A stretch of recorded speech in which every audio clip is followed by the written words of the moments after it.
double layout and gets the stick. Taylor really feels like a gymnast that the judges and everyone in the country in the Big Ten need to start to understand she can win all-around titles. Big Ten, maybe NCAA, she has got all the skills to do it, and I think people just need to start to understand that it's possible. Lauren Bridges anchoring the Penn State lineup on vault. Very nice Yurchenko full. I think that's the best Yurchenko full that I've seen from this Penn State team. We'll see if she can flirt with that 9.8. That would be the way to finish this rotation for that team. She was focused in on that run, keeps her hips open, has a slight hop. Again, talking about they need to be clean. They don't have those 10-0 star values, so sticking is so important on vault for that Penn State team. Kylie Perringer, freshman, will anchor this bar rotation. Taylor Houchen, a 9.875, so they do have 5 good scores, just looking for that exclamation point. Kylie's a very aggressive bar swinger, a little low on that release. Lauren Bridges, by the way, 9.85 for her vault. A little messy on her blind full into the double back. Little too much energy on that double back, had to take a couple steps back. So we are halfway done with this competition. It's been a good first 2 rotations. When we come back, we're gonna get a little closer look at Heather Brink, and we're gonna get the second edition of Bridget's Breakdown. Oh, your mom just texted. She's landed, and she's on her way to our house. What? I thought she was coming next weekend. I got it. Alexa, start the coffee. Set the temperature to 72. Start Roomba. We got this. Don't look, what? It's Mom. Mom. The Lexus ES, eagerly prepared for the unexpected. Lease the 2020 ES 350 for $389 a month for 36 months. Experience amazing at your Lexus dealer. Could switching to Geico really save you 15% or more on car insurance? Do woodchucks chuck wood?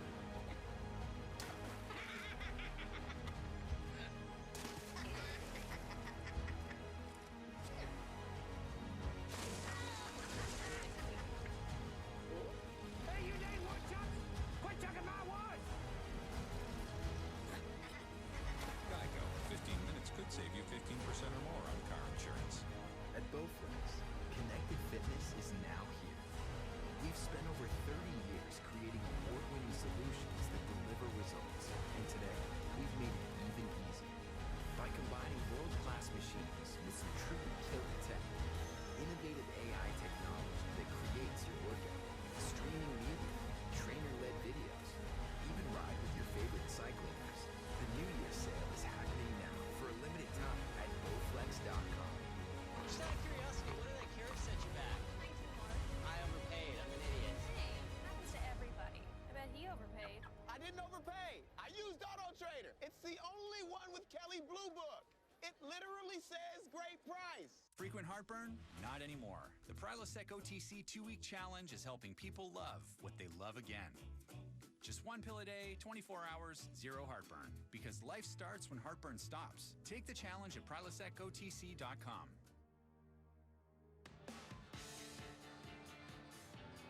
As a gymnast, Heather Brink is one of the greatest in Cornhusker history. She's an 11-time All-American, 2-time NCAA champion. And last year, she became the 5th head coach in Nebraska Cornhusker history. She heads into her 2nd season this year. And earlier today, our own Bridget Sloan caught up with Heather Brink in Bridget's Breakdown. Heather, you had your first season last year. What were some of the takeaways from last year that you have seen the biggest difference in this as your 2nd season? You know, just me building confidence in being a leader on the team, as a leader in the staff. Really kind of establishing what my values are for the program, what this is going to look. Obviously, I have big goals. Really want to build this program and continue to, you know, build on the foundation that the people before me have built, but continue to do it under my guidance, my leadership, and kind of with my stamp on it. And then you talked about leadership for yourself. You also have some very strong leaders on your team. 2 seniors, and then you talked on our call about Addie. Can you go into detail just how important they are to your team? Well, I mean, obviously your team leadership is the most important. I think it's priority that you have leadership from top down, but from bottom up. And so the seniors have really stepped up. You know, this is their 4th year, 4th set of staff, really kind of taken ownership of the season, what the team's going to look like, kind of taking some of the younger ones under their wing and really giving them the power and the confidence, and what this NCAA stage looks like. And it's been a lot of fun to kind of watch them grow into that. I rely on them quite a bit. You know, they're the people that have the voice in the locker room, and really looking forward to kind of embracing their leadership under my guidance. But to me, it's important to do it together. And then we have to talk about, you have a incredible renovation happening right now with a new facility. Talk to us about that. We're really excited about it. We're scheduled to move in mid-February. Looking forward to getting in, using all those training apparatuses, obviously a lot more landing surfaces for us, which will increase the ability to continue to grow in their athletics and their gymnastics, but also the efficiency of the use of the space, I think, will be really good. But even just selling the program, recruiting-wise, I think will be great for us. I think it's cool to see the tradition, of our alumni and being able to embrace what they've been able to provide for us, but utilizing that as an income. I'm really excited to get in there and just enjoy the space. You know, Bridget, all these teams that are trying to make the jump in the NCAA, they try to attract new athletes, and that's important. But how important is the facility in doing that? You know, people don't think the facility is that important, but in my opinion, you want to be in a facility that you feel you can trust. From the mats to the landings to the equipment, and having these $1 million renovations to this Nebraska facility is going to be huge for the program, for the recruits, for everyone around. Well, it is an amazing facility, so much so Bridget and I are going to make a comeback. We want to train in that facility. We are halfway through here in Lincoln, Nebraska. Nebraska goes to the balance beam. Our first look at Sierra Hassel. Penn State goes to the floor, and Lauren Bridges continues to contend for the All-American.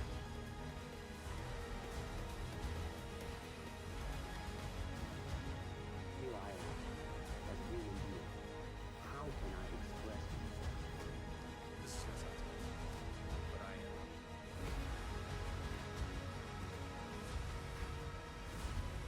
Mark, you might be late or something. I just want to be successful. Apologies only go so far. Hardest thing I've ever had to do. I took advantage of the moment. We all did. We were the greatest team ever.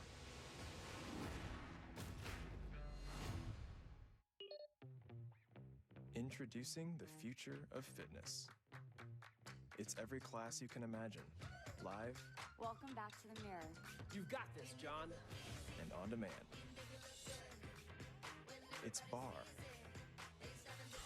boxing, strength, cardio, yoga, and more. It's an interactive, Relax your shoulders, Dan. goal-crushing, Keep that heart rate up. whole family, whole body fitness machine.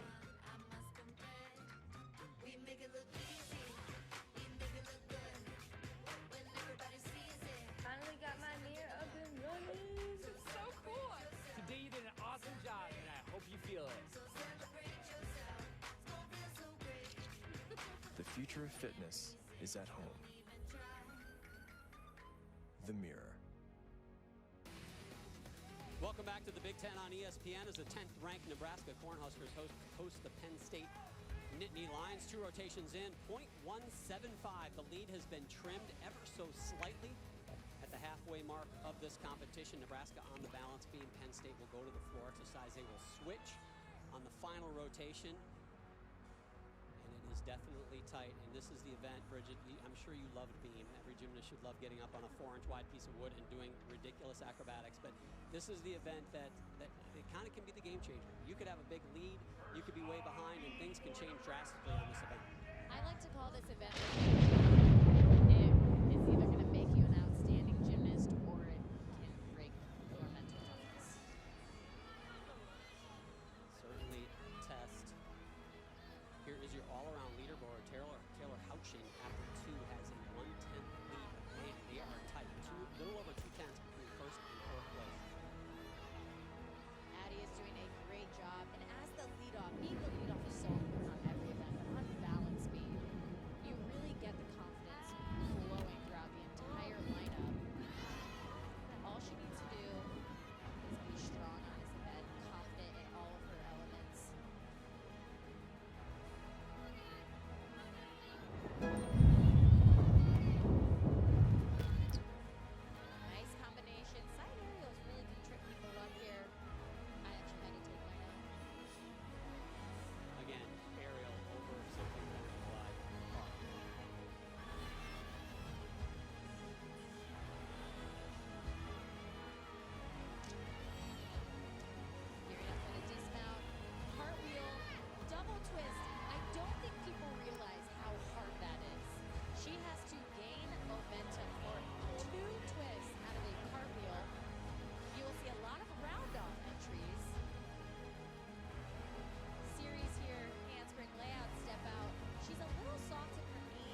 comes from Woga, one of the most well-renowned gymnastic clubs in the country. Actually, her coaches in club, Lauren and Cecile Landy, who you may have heard of. They coach someone who's pretty good at gymnastics, Simone Biles. Oh. I've heard of her.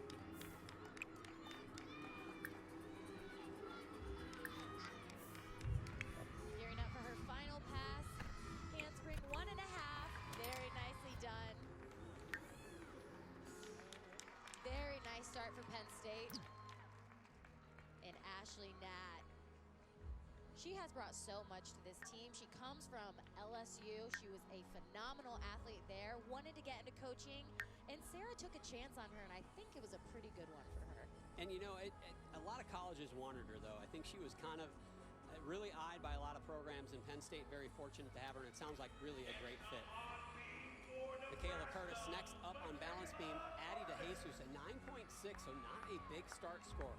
We talked about the 9.5 that Penn State put up early in their rotation last on vault. Certainly Nebraska's going to want to drop that 9.6. And what we're looking for on balance beam, the connections. You want to see the connections flow when they do not want to stop. The artistry, you have to separate yourself on balance beam, and artistry is the best way in the landing. Very difficult wolf jump right into a front tuck.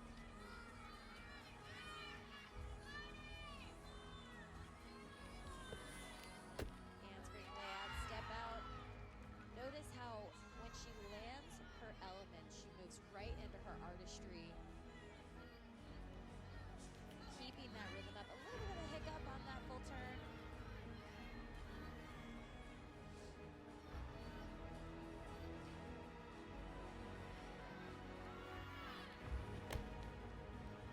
Switch leap into split jump, showing off her flexibility there.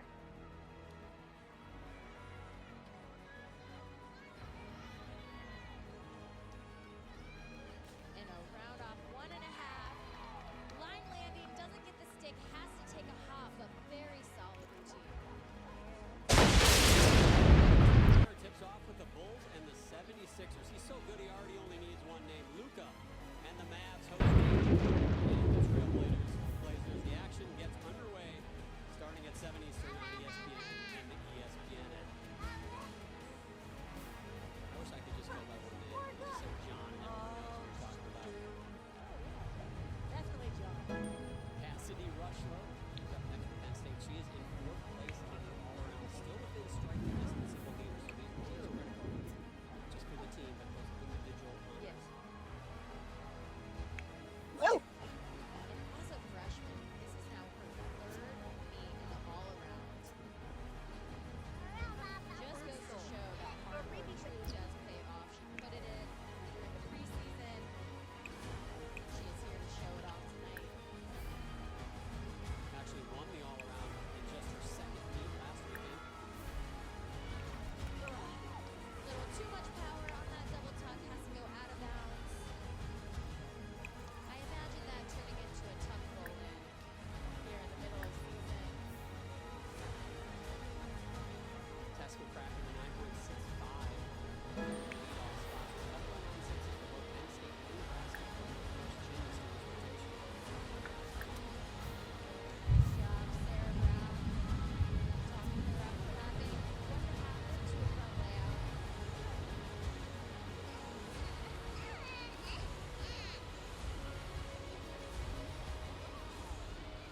See her teammates there cheering her on. The object of floor exercise is to make it look easy, and having your teammates cheering you on definitely helps. Finishes with a 1.5 into a split jump. Very nice job for the freshman. This is her 3rd competition. Has too much power here. Round off back handspring, double tuck. And that's too bad. That's going to be a big hit. Especially N6 with a 1.5 split jump. She was a little bit off on that split jump. Didn't really land with her feet at the same time. Joy besnurfs. I'm sure Sarah is wondering, why do you have so much energy? Sarah Brown, obviously. We had an interesting conversation with her a couple days ago about delivering. She is due the day before the Big Ten championships, and they've already planned as a team, as a coaching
the theme of this rotation so far. There's a lot of base hits.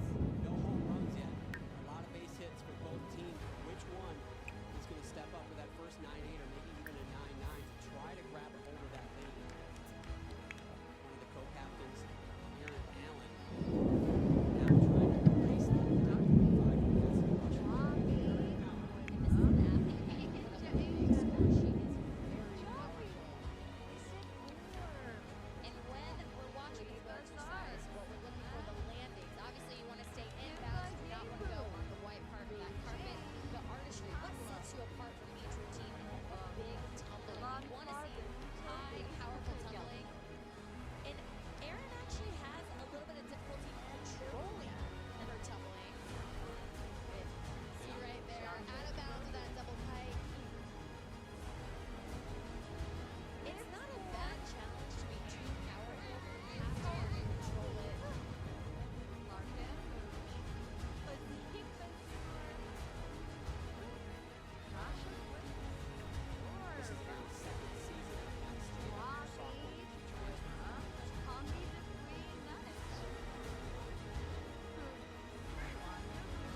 at Sports Center with Kenny Mayne and Zubin Mehenti. They'll have Tim Legwood break down the Celtics Bucks. Plus, Conor McGregor tells us how Saturday's fight impacts his UFC future. And Tim Kirchin takes on how MLB moves forward from his cheating scandal. Sports Center after Pac-12 basketball on ESPN and the ESPN app. Freshman Catherine Thaler, Katy, Texas native, follows Megan Versailles Carr's 9.725, so improving the scores, and at a time when Penn State still having some struggles on floor exercise, could be a big moment in the competition for Nebraska. Front aerial into a back handspring. All she needs to do here is be clean. We've seen some low scores on balance beam, so getting that home run, would love to see a 9-8, 9-8-5 here.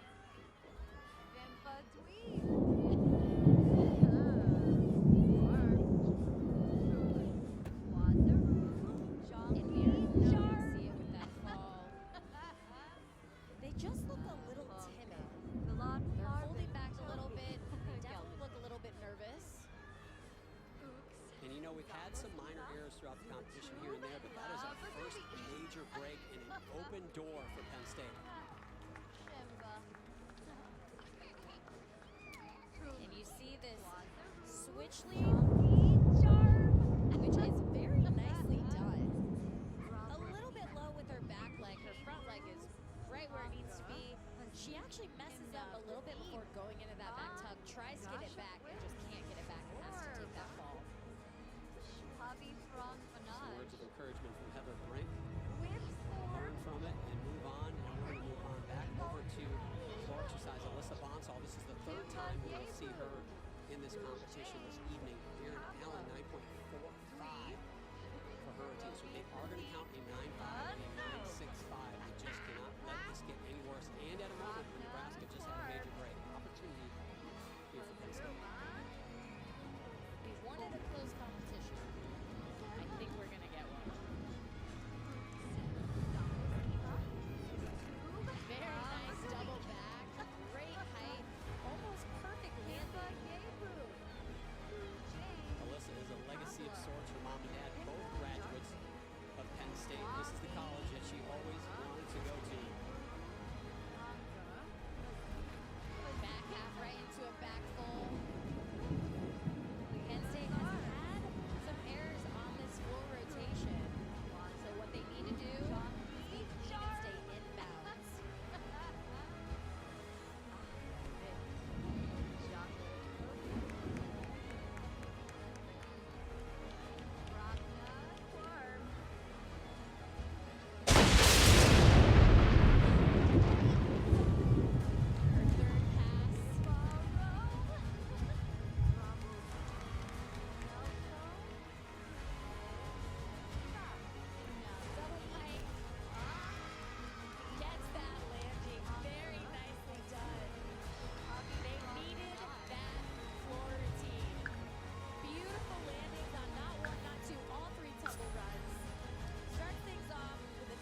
has flinched, but here's the situation. Nebraska has a fall, but they have their two seniors, their two aces, their two stars yet to go. Taylor Houchen first.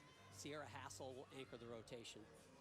Being seniors and coming into this beam lineup, knowing that there's been a fall, all they have to do is remember they are veterans when competing. Handspring layout, step out. They could render that 8.8 from Catherine Thaler irrelevant, but they have got to stay on. And Bridget, I'm sure you've been in this situation. How tight are you when you get up on this apparatus knowing there's been a big mistake? You have to remember to just do what you do in practice. Don't think about the falls. Don't think about what happened before. Just do your job.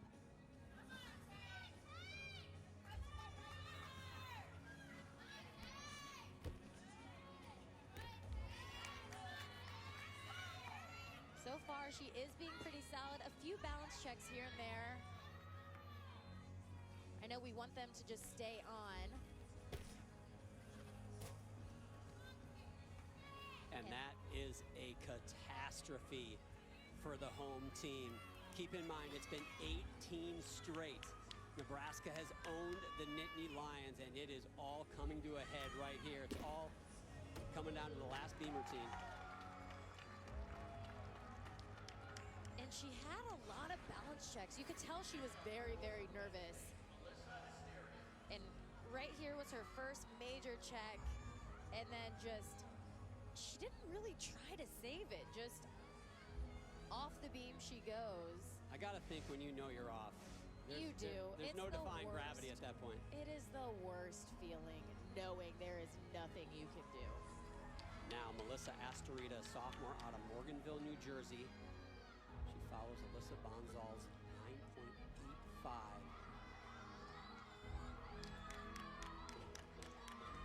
She is going to smile throughout this entire floor, you just know it. Very nice double tuck, open double tuck. Does not grab her legs.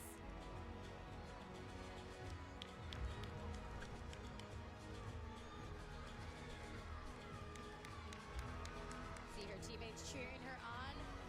Round off 1.5, front layout. Nice control. I think Penn State knows that they are in a very good position right now. And I don't know if they are the type of team that watches what's happening across the floor. Knowing what we know about Sarah Brown, I would say no. I think they try to stay in their bubble, but you can get a sense as an athlete what direction the meet is going, and they smell blood.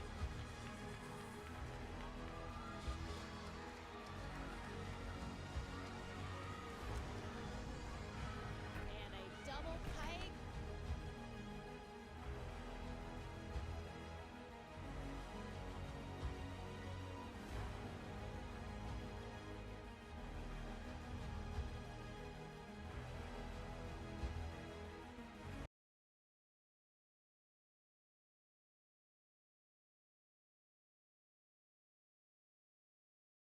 I know that you've got a lot of respect for Cowboy and, as you said, different circumstances, but I'm sure everybody here would appreciate the Mystic Mac prediction of how exactly you get this thing done. You know, I've had my back and forth with Donald throughout the year. The last time we spoke to each other, even sorry Bill would have been at that press conference many years ago. So much has changed since then, right?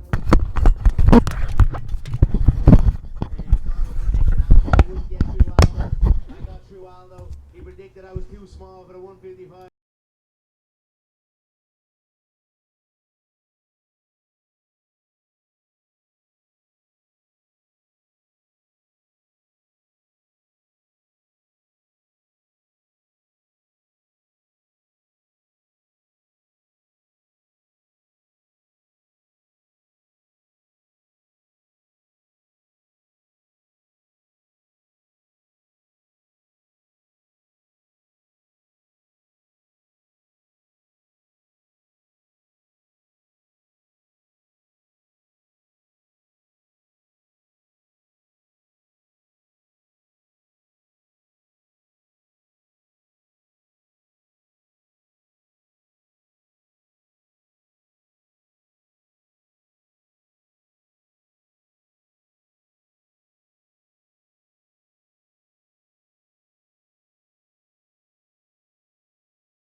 This is obviously a welterweight bout, and I'm not sure if you're aware of it, but both Kamaru Usman and Jorge Masvidal are here and will be in attendance of a fight. Those are two of the biggest fights in the welterweight division right now, and which one of those two fights would potentially interest you more? You know, that's an interesting one. What would I be interested in more? Which one of those I'd take both. You know, I'd have both. I would like that bad. You know, that's an interesting one. That belt, and then I'd like the gold. You know, for me, the gold is a bit more. Has a bit more significance to it, especially since the way the BMF fight finished. I thought we were robbed of a classic contest there. I thought it was only kicking into gear rounds 4 and 5. But they're both exciting bouts. I'd say probably the more exciting of the bout would probably be myself versus Jorge from a stylistic standpoint. Usman kind of has the similar style of Habib, you know, the snip, the jockstrap style. So. What is up, guys? Czilla24 here. Today we're going to do some retro gaming. We're going to hang out and just chat for a few minutes. We're watching the press conference for UFC 246. McGregor is going to be fighting Donald Cerrone. My estimate is he's going to knock Cerrone's going to knock him out in 3. He hasn't been in shape for a bit, but we're just hanging out for a few minutes and chatting. If you have any questions, I'll be happy to answer them. I do this every Tuesday, Thursday, and Saturday. It's one of my favorite things in the world. And we're just hanging out watching the press conference from UFC. So make sure you like, subscribe the video, and hang out for a bit. If you have any comments, make sure you put them down below. Any donations would be greatly appreciated. This little right-hand corner bottom picture is me. I don't have a webcam, so any donation you can make, greatly appreciated, so we can get set up to help you guys in the future. And yeah, so we're just hanging out.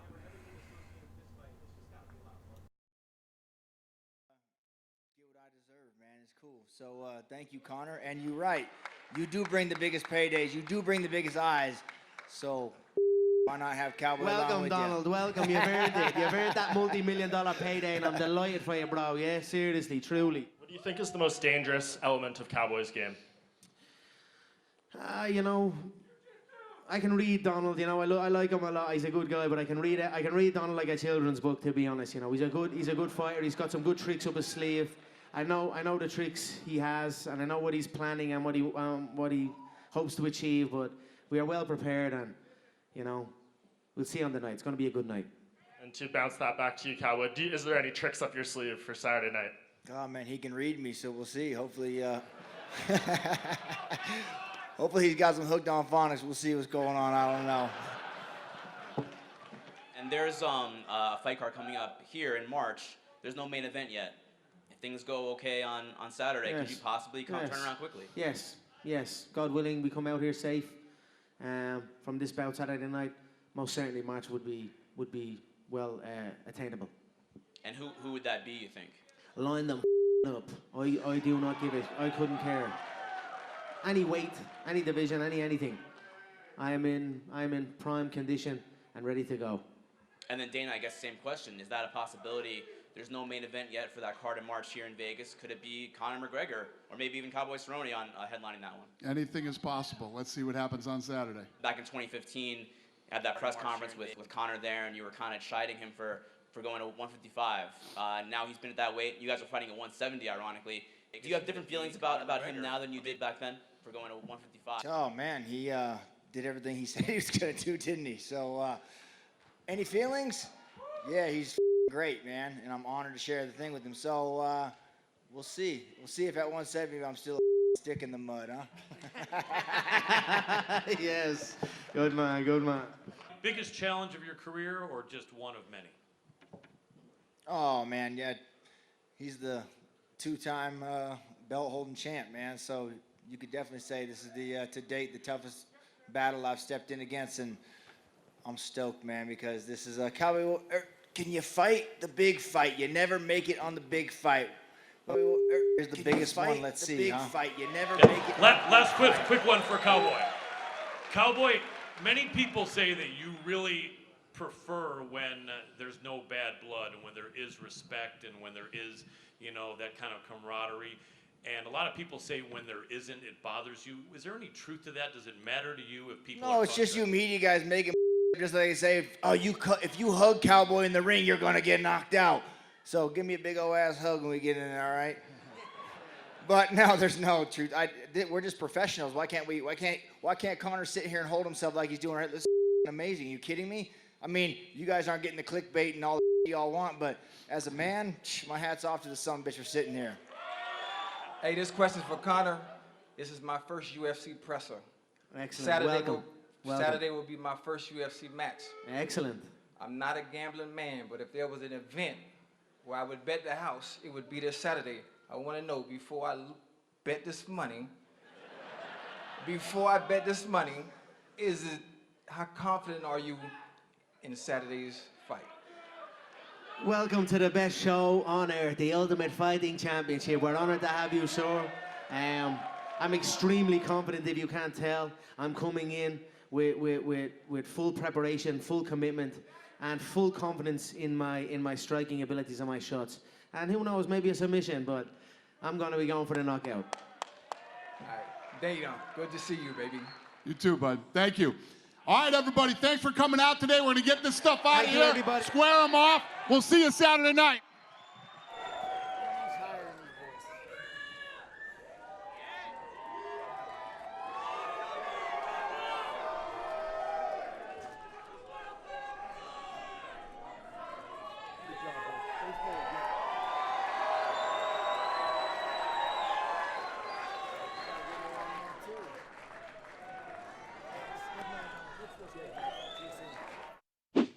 Thanks for watching ESPN on YouTube. For more sports highlights and analysis, be sure to download the ESPN app. And for live streaming sports and premium content, subscribe to ESPN+.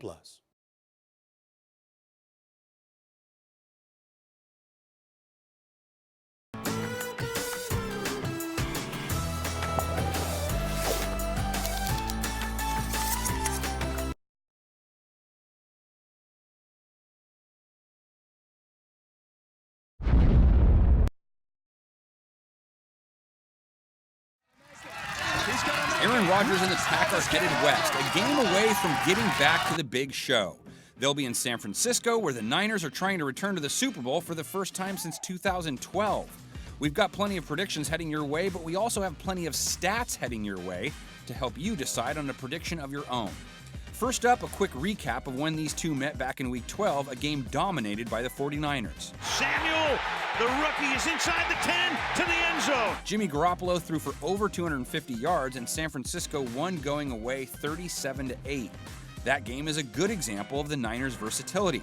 They can beat you in a number of ways. They had 6 wins this year when they threw for 250-plus passing yards. Firing end zone, it is caught for the touchdown! Garoppolo had a passer rating over 100 for the year, and he threw for 27 TD passes, tied for 5th most this season. But they also won 7 games in which they rushed for 130 or more yards. Tevin Coleman inside the 5, touchdown 49ers! Running the ball is what the 49ers are best known for. They averaged the 2nd most rush yards per game this season and hit at a very healthy 4.6 yards a carry. And finally, they also won 8 games when they held their opponent to 20 or fewer points. Here's Armstead, and they bury Goff back on the 15-yard line. The Niners on the year holding teams to the 8th fewest points per game at a hair under 20 a game. Their defense took center stage in their latest win too, completely bottling up the Vikings offense. Cousins fires over the middle, and it's intercepted at the 40-yard line by Richard Sherman. Richard Sherman came down with a pick last week, the Vikings finding little success against the league's top-rated pass defense. No team has allowed fewer passing yards than the 49ers, and Sherman proved he has plenty of game left. QB's only mustered a 46.8 passer rating when targeting him. And it is intercepted by Richard Sherman! And not only did the 49ers allow the fewest passing yards per game, they also allowed the fewest passing yards per attempt, fewest passing yards per completion, and fewest pass plays of 20-plus yards. Allen, however, has it intercepted, and they get the big play. Richard Sherman on the pick. The 49ers secondary has been able to dominate in part because they rarely blitz, which allows more bodies to cover receivers.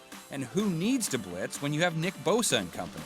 Pressure again, and he goes down again. Bosa had 2 sacks last week, the team as a whole racking up 6. The Niners finished tied for 5th in sacks despite not having Dee Ford for 5 games. Between Ford, Bosa, Eric Armstead, and DeForest Buckner, you won't find too many front fours better than theirs. They played a big role in their win over Green Bay, too, sacking Rodgers 5 times on the night. Look out! From behind, Armstead is there. Being sacked that many times isn't usually a Packers staple either. Rodgers' line tied for 12th fewest sacks allowed on the year. David Bakhtiari leading the way for a line that ranked 6th best by Pro Football Focus this season. Stops and throws. Deep down the middle. He's got his man wide open. Allen Lazard. Touchdown, Green Bay. But despite solid protection, Rodgers and the Green Bay passing attack has sputtered a little bit compared to years past. And their occasional struggles throwing the ball has led to issues on 3rd down. They were just 23rd at moving the chains on the big down, and they were just 1 of 15 in their loss to the 49ers. Rodgers going to go down again at the 18-yard line. That's Nick Bosa. That kind of performance was no fluke by the Niners either. Their D was tied for 2nd best in the NFL at stopping teams on 3rd down, making it a key to keep your eye on if you're hoping for a closer game in round 2. If San Francisco wants to replicate that performance, they'll need to make sure they take care of 2 players aside from Rodgers, starting with his favorite target. Rodgers backs up, throws. Adams, touchdown, Green Bay. Davante Adams was huge last week and would have put up another 1,000-plus yard season this year, but he missed 4 games. The only issue with Adams, he had 83 receptions. The next wide receiver on the team had just 35. So he was often the only real threat in their passing attack, and that could spell trouble against the Niners secondary. No different than it did the first time around. But there have been plenty of games where all Rodgers needs is Adams. This past week, a perfect example of that. Pass to Adams. What a throw and catch! What a play! What a time for it! Adams had 6 games with 100 or more receiving yards regular season and playoffs combined, and Green Bay went 5-1 in those contests. And this is a team that went 13-3 for the year, so lacking a second consistent playmaker at wide receiver hasn't really hurt them too much. Plus, when Adams isn't the focal point, Green Bay does have one other big-time weapon at their disposal, even if it's a running back. Aaron Jones was 2nd on the team in targets and receptions and 3rd in receiving yards. He's off to the races. Touchdown, Aaron Jones. Oh, what a play! And as good as his hands were, his legs could be the key to the Packers' hopes of making it to the promised land, being that's where the 49ers are a little susceptible on D. Jones, touchdown, Packers! Jones scored twice on the ground in their win over Seattle, but he wasn't quite as effective as he's been over this season. A season that saw him break out and put up over 1,000 rushing yards while scoring a league-leading 16 times while toting the rock. Turns the corner, touchdown! Touchdown, Green Bay! Now, he wasn't effective against the Niners, and they are coming off a game in which they took care of business against one of the league's best runners in Dalvin Cook. 9 carries, just 18 yards. But that makes their run D the big X factor because they gave up 4.3 yards a carry on the year. Though, as we pointed out last week, they did face a number of mobile QBs, so that number might be slightly inflated. But Green Bay's rush D was worse. They held their own against Seattle's 3rd-string backs, but for the year, they gave up 4.7 a run, so it wasn't a strength of theirs. And that could be problematic when you face the Niners' 3-headed rushing monster. The ground again, touchdown! Tevin Coleman went for over 100 yards last week, plus 2 TDs. But in any given week, it could be Raheem Mostert or Matt Breida who lead the way, as both averaged more than 5 yards a pop this year.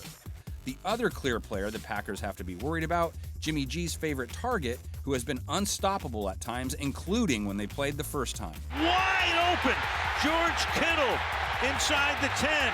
Touchdown, San Francisco. George Kittle is in the conversation as the top tight end in the league at this point, from his receiving abilities to his blocking prowess. His performance against Green Bay also fits how the Packers have handled that position.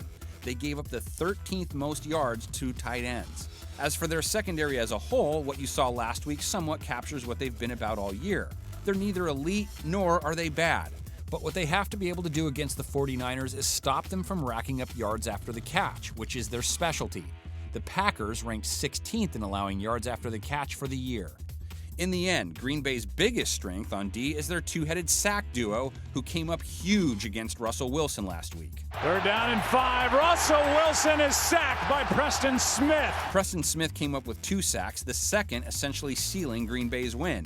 Zadarius Smith also had 2, and both of them had 12-plus on the season. The Niners, on the other hand, are tied for 12th fewest sacks allowed, so Smith squared is up against a pretty solid pass front. Okay, before we get out of here, a quick trip in the time machine. This rivalry is real and it has history. They faced each other 7 times in the playoffs, the last coming in 2013, a 23-20 49ers win. McDermott snaps it, Lee puts it down, Dawson kicks it up, and it is good! And the 49ers are going to Carolina! That was San Fran's second playoff win in a row over the Pack, having beat them 45-31 in 2012. Overall, though, Green Bay has a 4-3 playoff advantage. The Packers winning 4 of 5 back in the Brett Favre years between 1995 and 2001. So, can the Niners even things up, or are the Packers headed back to the big dance? Last week, I saw a whole slew of people come within a point or two of the actual game score between Green Bay and Seattle in our game preview comments section on YouTube. 5 of whom were within a single point of nailing it. Keep your predictions coming and the analysis. For now, we leave you with a look at what our NFL media panel came up with for this game. In the first quarter. Pass is caught, Kittle. Breaks one tackle. Another! Wow, what a touchdown for George Kittle. He went through Deontay Thompson and then Buda Baker, and Kittle was not going to be denied.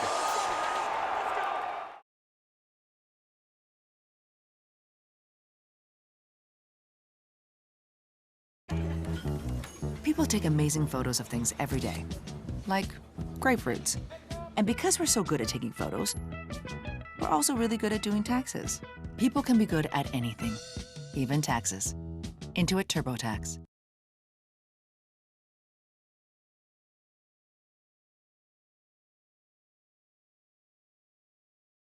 The 2 for $5 mix and match deal from McDonald's is back. Choose from some of your all-time favorites.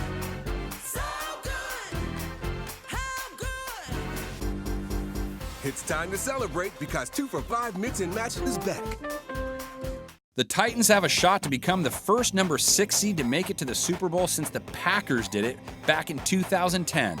The Chiefs, they're looking to make it back to the big dance for the first time since Super Bowl IV.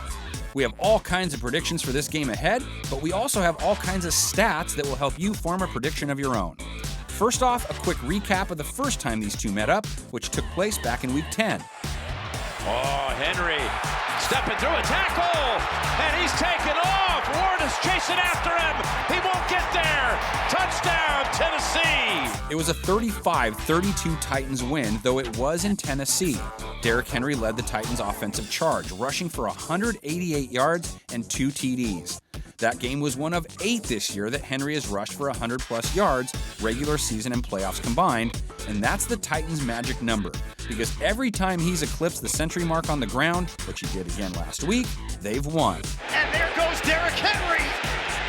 Henry has got major speed for a big man. Henry once again came close to putting up 2 Bills in a game, and again played the central role in the Titans' offensive output in their playoff win against Baltimore. The big boys leading the way for Henry should get a lot of credit. Pro Football Focus ranked them as the 8th best O-line in the league this year.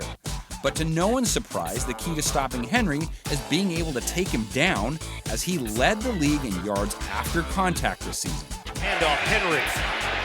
Henry takes it to the outside. Oh, the stiff arm twice on Thomas, and he's out of bounds. First down run.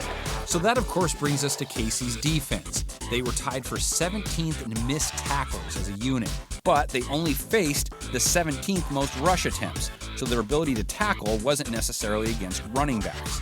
And they didn't allow just Henry to gash them this year. And he adds to it. Adds another 15 to it, 158 now. They've allowed most ball carriers to gash them this year. As most fans are aware of, KC's run D has been one of the worst in the league, not just this season, but the last few. The Texans even put up 4.5 yards a run against them last week, though the way the game played out, they didn't have to face all that many runs, especially in the second half, when the Texans were playing catch-up, which forced them to abandon their ground game.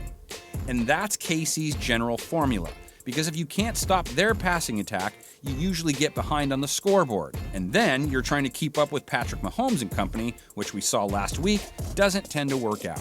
Pass caught on the run for the touchdown, Damian